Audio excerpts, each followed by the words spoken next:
S'abonnez-vous. Yo les amis, j'espère que vous allez bien. Aujourd'hui, petit maillot de l'Inter Miami, floqué Lionel Messi. Franchement, magnifique, hein. Super beau, la couleur elle est super belle. Mais aujourd'hui, on va parler en fait du mercato du FC Barcelone. Cette vidéo sera sûrement refaite, réactualisée en fonction des nouvelles. Il y aura beaucoup d'invités que vous allez voir, beaucoup de personnes que vous connaissez, beaucoup de personnes que vous ne connaissez pas, avec qui on parlera du mercato, de la future saison du Barça, tout ça. J'espère que ça vous plaira. Vivement l'été. On sera très souvent à l'extérieur. Vous allez me dire ça vous plaît. Et même si ça ne vous plaît pas, je serai très souvent à l'extérieur. Et il y aura beaucoup de live.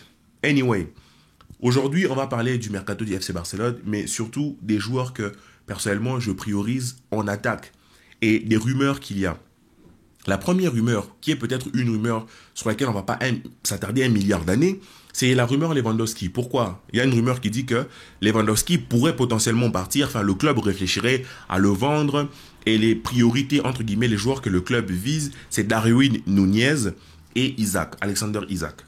Bon, vraiment, moi, quelque part, donnez-moi vos avis. Qu'est-ce que vous pensez de ces deux mecs-là? Moi, je me pose une question. Si tu te libères de Lewandowski, tu libères énormément de place d'un point de vue salarial. 32 millions. Lewandowski pèse 32 millions. 32 millions de moins dans ton compte d'un point de vue de salaire. Après, vu combien on l'a acheté, il faudrait voir aussi combien tu le vends, patati patata. Mais quelque part, au niveau des salaires, ça te donne quand même un peu d'air. Cet air que tu accumules, tu vas le dépenser sur Darwin Nunez. Lewandowski, on a tapé sur lui parce qu'il ratait des trucs. Et on veut prendre Darwin Nunez, mais on veut mourir. Vous voulez nous tuer. Le Barça veut qu'on meure, en fait. Le Barça veut éliminer ses fans. Vous vous rendez compte du délire? Genre, vous vous rendez compte, Lewandowski, on lui criait dessus parce qu'il ratait des trucs immanquables. Et on va prendre Darwin Nunez. Oh j'en rigole. Après, Isaac, ça se tente. Parce que c'est un joueur un peu atypique. Il est grand, il marque des buts, il est très agile techniquement. Il participe au jeu, il court, il est rapide. Moi, je pense que Isaac, c'est au-dessus de Nunez. En tout cas, dans ce que nous, on peut chercher à produire, c'est au-dessus de Nunez. Et aussi dans la patience que personnellement j'ai. Je sais pas si j'aurais beaucoup de patience avec Nunez. Franchement, parce que les Timberlands que ce mec a au pied, pourtant, avant, quand il était au Portugal, et il y avait un petit débat entre Nunez et Vlahovic, on va en parler. Ben, je me disais que Nunez, ça pouvait être intéressant parce que justement, il y avait quelque chose. Mais à Liverpool, il y aura des trucs, c'est extraordinaire. Mais bon, il y a ces deux rumeurs-là. Moi, personnellement, je me dis, si tu te libères financièrement, pourquoi tu ne vas pas négocier avec City? Pourquoi tu ne vas pas vendre ton âme pour Julián Alvarez? Pour moi, Julián Alvarez, c'est vraiment le neuf que je kiffe. Vraiment, pour moi, il m'impressionne. Il est tellement beau à voir jouer. Il est tellement participatif. Pour moi, c'est vraiment la multiprise. La pièce qui vient s'inclure dans tout schéma. La pièce qui vient qui vient fondre, c'est du beurre, vraiment, c'est extraordinaire ce mec, parce qu'il peut jouer en neuf, il peut jouer en faux neuf, il peut jouer en 10, il peut jouer même en second attaquant. C'est une telle polyvalence, on n'a plus vu ça depuis Lionel Messi. C'est pour vous dire, on garde nos proportions, calmez-vous dans les commentaires, c'est pour vous dire que pour moi, quitte à prendre un neuf, quitte à sacrifier Lewandowski, il faut que tu négocies à fond sur Julián Alvarez. Maintenant, est-ce que lui veut venir? Il n'a jamais montré verbalement ou non verbalement une intention, vraiment un objectif clair de venir au FC Barcelone. Mais d'ici le mercato, on a encore un mois.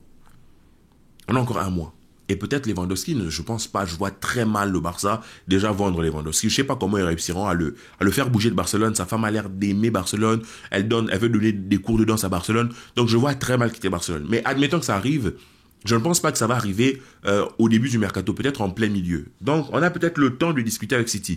Mais est-ce que City va accepter de laisser Julián sans forcément prévoir la saison prochaine? Non. C'est pour ça que quelque part, quand je vous ai fait ma présente vidéo, je vous ai dit que le problème de ce Barça, c'est dans la prévision. Je sais que Laporta kiffe Haaland. Il rêverait d'avoir Haaland parce que Haaland ne représente pas seulement le numéro 9, mais représente aussi une marque, en fait, un symbole. Le Barça qui prend Haaland, c'est vraiment un symbole de la grandeur de ce club qui continue d'attirer les top grands mondiaux. Et Laporta, il veut faire un coup d'éclat pour notre retour comme nous, tout ça. C'est bien mignon. Mais là, on est là pour parler football. On n'est pas là pour parler tout ça. Et moi, d'un point de vue football, quitte à négocier Julián Alvarez. Maintenant, si tu te dis que, vas-y, je ne vais pas négocier Julián Alvarez, je préfère largement que tu te penches sur Isaac que sur Nunez. Mais en même temps, il y a une autre rumeur qui vient s'ajouter à ça, c'est que Deco aime bien Vlahovic, il est en train d'observer sa situation. Alors Vlahovic, ça s'est un peu éteint, il est en Serie A, c'est pas forcément le championnat qui a le plus de buzz, malheureusement, mais bon, ça reste un numéro 9 qui est, je pense, meilleur que Nunez. Maintenant, est-ce qu'on va réussir à le déloger? Je pense que cette rumeur-là n'a pas fait assez de bruit, n'a pas assez tourné pour que moi aujourd'hui je la considère comme étant véridique. Mais c'est juste pour vous dire que toutes ces infos sur Lewandowski, ben, il faut se poser des questions. Alors, au niveau de l'attaque, Lewandowski pourrait, vraiment je donne peut-être 10% de chances que Lewandowski bouge, et Roquet, il y a des grandes chances que Roquet bouge, il y a des grandes chances que Roquet parte. Ça c'est à se dire parce que son agent a dit que Roquet ben, ne restera pas si c'est pour un prêt. Il veut pas aller en prêt. C'est soit il joue, soit il part définitivement. En gros, c'est ça le message. Et je sais pas si le club va bien le prendre. Je sais pas si Xavi va aimer. Je pense que Roquet va vraiment se faire taper sur les doigts. Il y a des chances pour que Roquet parte. Derrière, on se retrouve avec Lewandowski et Marc Gouillou au poste de numéro 9. Ok, d'accord. Ça va. Mais au poste d'ailier, t'as Ansu Fati qui revient. Est-ce qu'Ansu Fati, tu le gardes ou tu ne le gardes pas? Le club ne veut pas garder Ansu Fati. Déjà, le club cherche à le vendre.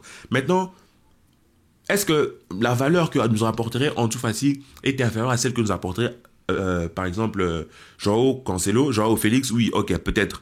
Donc, tu vas dire, je vends Ansu Fati, je le remets en prêt. Tu vas le remettre en prêt à qui? C'est une question. Tu le vends à qui? C'est une question. On va forcément gagner beaucoup. Alors, il faut vraiment réfléchir à cette question-là parce que si Ansu Fati veut revenir à la maison et que dans les caisses, il nous pèse moins que Félix, moi, je préfère garder Fati et faire partie Félix. Parce que si Fati accepte ce rôle de super sub, de rentrer de temps en temps, il nous apportera toujours quelque chose. Il est à la maison, il va prendre confiance. Il suffit que son père se calme un peu, qu'il arrête de croire que son fils c'est Ronaldinho Prime et exiger n'importe quoi. Son père se calme un peu, on reprend le petit gamin, Félix se débrouille, il va là où il veut. Au niveau des salaires, si on peut économiser 3-4 millions, c'est déjà bien. Mais quelque part, je me dis, Félix, après la guerre totale qu'il a menée à l'Atlético de Madrid, je le vois très mal retourner à l'Atlético de Madrid. Il va forcément trouver une issue. Mendes va forcément trouver une issue pour lui. On verra, mais bon, moi personnellement, c'est ça que je ferais. Parce que je veux recruter Nico Williams. Pour moi, Nico Williams, ça doit être notre titulaire en puissance. C'est un joueur très polyvalent. Il peut jouer à gauche, il peut jouer à droite. Il court, il dribble, il détruit. Il est dans la destruction, ce Nico Williams. Et il a pris une autre dimension encore parce que il gagne des titres avec son club. Il a commencé petit avec son club. Il était remplaçant, voire remplacer son frère. Maintenant, il est passé devant son frère. Il joue, il s'est installé. Il a pris la mesure, en fait. Pour moi, c'est un joueur qui a progressé. C'est un joueur qui a grandi. Il reste jeune, mais d'où il était et jusqu'à ce qu'il est capable de produire aujourd'hui, ce n'est pas juste un petit crack que l'on recrute. C'est un joueur presque confirmé, j'ai envie de vous dire. C'est un joueur, c'est un peu... comment je peux dire ça? C'est un peu comme si demain tu recrutais Rui Wirtz. C'est pas juste un petit jeune que tu recrutes. Tu recrutes un joueur qui est jeune, oui, mais qui a de l'expérience, qui a joué dans un club, qui a joué beaucoup de matchs, qui a joué des championnats, qui a remporté des titres, qui s'est installé dans son équipe comme étant un leader à son poste. Donc pour moi, au poste d'ailier gauche, il n'y a même pas de débat. Pour moi, il n'y a pas de débat parce qu'aujourd'hui, qui veux-tu prendre d'autre? Le jeune de Naples. Mais on a bien vu ce que Koundé a fait de lui.